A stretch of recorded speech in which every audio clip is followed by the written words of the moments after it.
আসসালামু আলাইকুম প্রিয় শিক্ষার্থীবৃন্দ, welcome to my new class. আজকে আমি মূলত আলোচনা করব পঞ্চম শ্রেণীর খুবই গুরুত্বপূর্ণ একটি টপিক। সেই টপিকটি হচ্ছে রাইটস ফর্ম অফ ভার্ব। এটা হচ্ছে আজকে রাইটস ফর্ম অফ ভার্বের প্রথম ক্লাস। আজকের এই ক্লাসে আমি মূলত আলোচনা করব বেশ কয়েকটি বিষয়। তোমরা স্ক্রিনে দেখতে পাচ্ছ। তো আমি কালেকশন করার আগে একটি বিষয় তোমাদের জানিয়ে রাখি। দেখো, আমি এখানে কিছু নোটস উল্লেখ করেছি, এখানে কিছু আছে, এখানে কিছু আছে। এই বিষয়গুলো যদি আমরা একবার ফলো করি বা ফলো আপে রাখি, তাহলে এইগুলো করা আমাদের খুবই সহজ হবে এবং ক্লাসগুলো খুবই সহজভাবে হবে ইনশাল্লাহ। দেখো, প্রথমে দেখা যাচ্ছে সাবজেক্ট যদি প্লুরাল হয় তাহলে ভার্বটাও প্লুরাল হবে, অর্থাৎ সাবজেক্ট যদি বহুবচন হয় ভার্বটাই ঠিক সেম ক্যাটাগরিতে কিন্তু লিখতে হবে। যদি আমরা পরবর্তীতে কথা বলি যে হ্যাভ হ্যাজ, এখানে যদি আমরা হ্যাড কে অ্যাড করে নিই তাহলে হ্যাভ হ্যাজ হ্যাড, এরপরে V3 ইউজ করতে হবে। আচ্ছা, তারপর হচ্ছে বি সমান হচ্ছে এম ইজ আর ওয়াজ অথবা ওয়ার। যদি সেন্টেন্সে কারেকশন করতে বলে বি দিয়ে, তাহলে সেক্ষেত্রে আমরা সাবজেক্ট অনুযায়ী এবং টেন্স অনুযায়ী এম ইজ আর অথবা ওয়াজ আর ব্যবহার করতে পারি। প্রেজেন্ট যদি টেন্স হয় তাহলে আমরা am is are, past tense হলে অবশ্যই ওয়াজ এবং ওয়ার ইউজ করতে হবে। তারপরে দেখো যে সব থেকে বেশি ব্যবহৃত যে রুলসটি আছে তোমাদের ক্লাস 5 এর যে rights form of verb related, সেটা হচ্ছে subject third person singular number হলে ভার্বের সঙ্গে এস অথবা ইএস যুক্ত করে এটা কারেকশন করতে হবে। আর আরেকটা এখানে আমি উল্লেখ করেছি, দেখো একটু এক্সেপশনাল, মানে ব্যতিক্রম বিশেষ, পাশাপাশি দুটি ভার্ব অথবা এভি লিখেছি আমি এখানে, অ্যাকশন ভার্ব যদি থাকে তাহলে 2 + V1 অথবা V1 + ING করতে হবে পরের যে ভার্ব থাকবে সেটির সঙ্গে।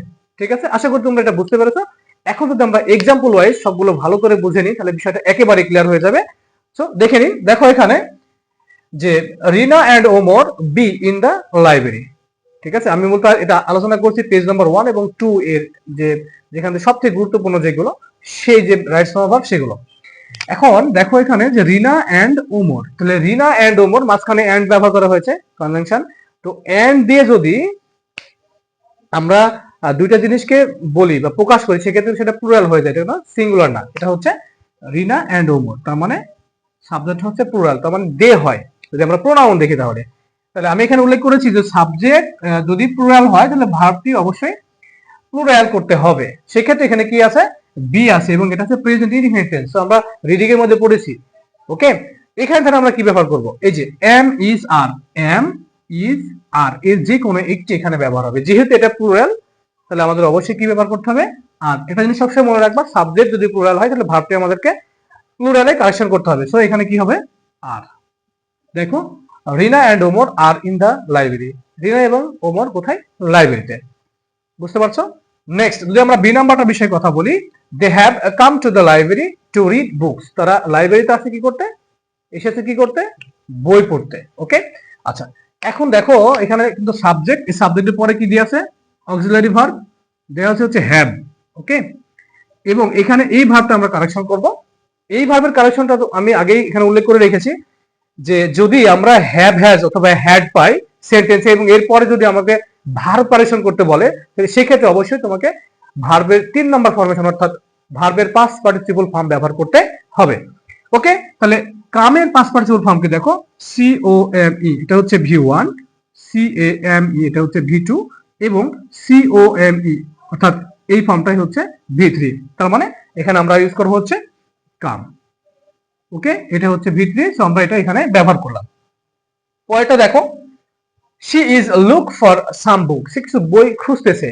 এখানে একটা জিনিস খেয়াল করো যে এখানে ব্যবহার করছে ইজ, এখানে ব্যবহার করা হয়েছে কি ইজ। তাহলে এম ইজ আর এর পরে, এম ইজ আর আমি এখানে নোট করে দিই। দেখো যে am is are was were এরপরে V1 + ING অর্থাৎ এটা কন্টিনিউয়াস টেন্স হয়। ঠিক আছে, যদি এম ইজ আর এর পরে ING হয় তাহলে এটা প্রেজেন্ট কন্টিনিউয়াস, যদি ওয়াজ আর এর পরে ING হয় সেটা হচ্ছে পাস্ট কন্টিনিউয়াস। ওকে, আমি আবারো বলি, যদি এম ইজ আর এর পরে ভার্বের সঙ্গে ING হয় সেটা প্রেজেন্ট কন্টিনিউয়াস টেন্স, আর যদি ওয়াজ ওয়ার এর পরে ভার্বের সঙ্গে ING যুক্ত হয় সেটা হচ্ছে পাস্ট কন্টিনিউয়াস টেন্স।